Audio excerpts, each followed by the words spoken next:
Charlie Adventures with Charlie, Lee, and Halloween's around the corner. So for the review circle Halloween special, so I'm going to be looking at a film that's not really a Halloween film, but does have a little bit of Halloween spirit and spooky fun to it. That be Pixar's Coco. Miguel is a young boy who lives in Mexico who really wants to be a musician, but his family doesn't want him to be because as his great-grandfather used to be a musician and went on a trip and never returned.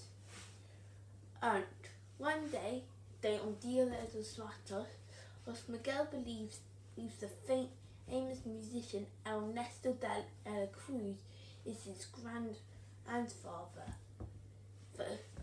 So steals his guitar, but that only transports him into the land of the dead, where and he meets his old family relatives who promise to get him home with a blessing if he promises there's no more music. But Miguel meets Hector, who promises he will help him find Ernesto de la Cruz, so he could have his grandfather's blessing. So, yeah, that was a long plot for Coco, but there's a lot going on with Coco in general. Also, can we just say that one of the best that Pixar was in a pretty good decade. Yeah, last year. Yeah, sure, most of them were sequels. But some of them became some of the best movies of the year.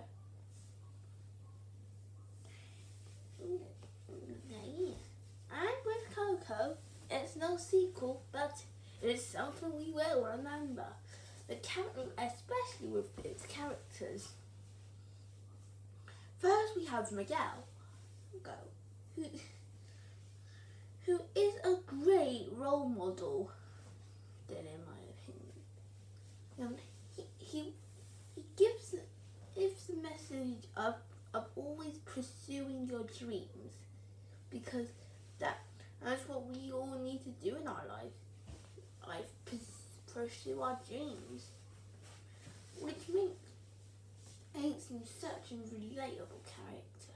Along with him is his pet dog Dante, who joins him on this adventure.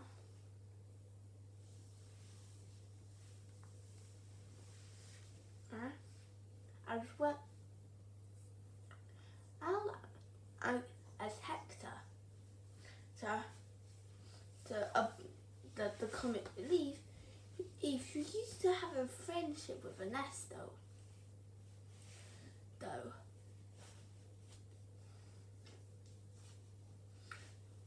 And promises to help Miguel.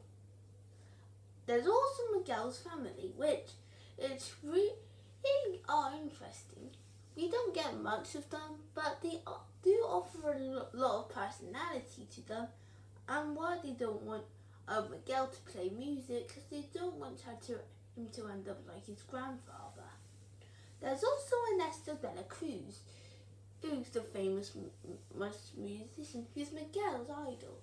His role in the film, which I won't spoil, does seem predictable, but then again, he is one of a pretty enjoyable character. As well as a good role model. While this movie ain't a musical, it does offer songs since it's around music. So some of the songs like Coco and Remember Me are pretty rememberable, and I do find myself humming them in my head sometimes. They are really enjoyable songs.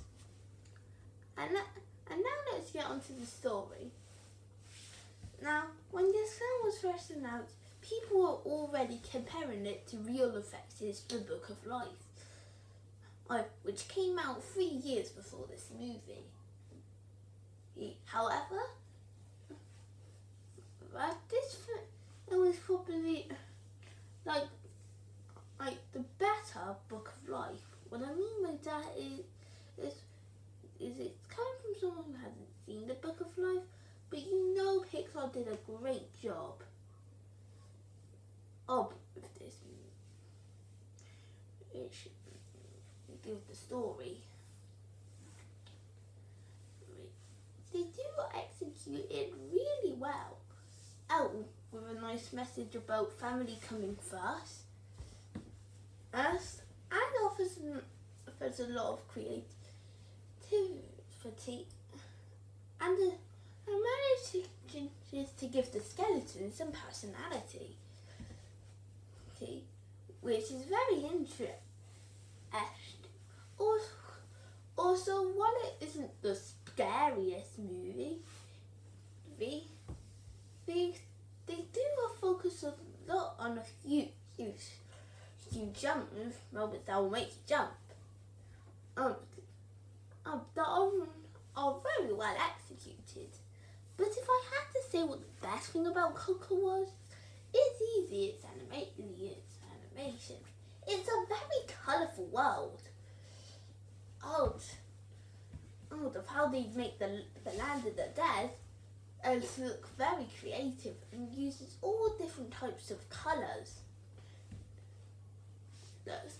I also like how they did the character designs to be very interesting, in my opinion. And they keep the humor in my style. While the skeletons can be really creative. Also, I love what they did with the character animation. Sure, the humans have their normal movements, but the skeletons can take off their parts and make arts in order for something when needed, which gives them more physical movement. Now, one complaint people do say about this movie is that the skeletons have eyes. I would complain about that, but this is still a PG, and I'm sure if they didn't have eyes, it would freak the kids out. So overall, it's no Halloween film, but it still has its spooks to be remembered. Coco is a fun, unenjoyable Pixar film, which is very great in my opinion. The story is highly creative, the animation is phenomenal, and the characters are very likable. My best recommendation is if you need something to give you a little spooks on Halloween, then this is a must watch. You'll definitely have a fun time with this film. Also, so I recommend this as a film to watch on either at the Smarthouse, as it's a great Day of the Dead and movie. As for the rating, I'm going to give it a 10 out of 10 because it's a really good movie and there's a lot that I really will want to remember. So, what am I going to review in the next episode of the Review Circle? Cool. Well, I'll see it. Well, let's see. Are there any big movies coming out next month? And that has sequel.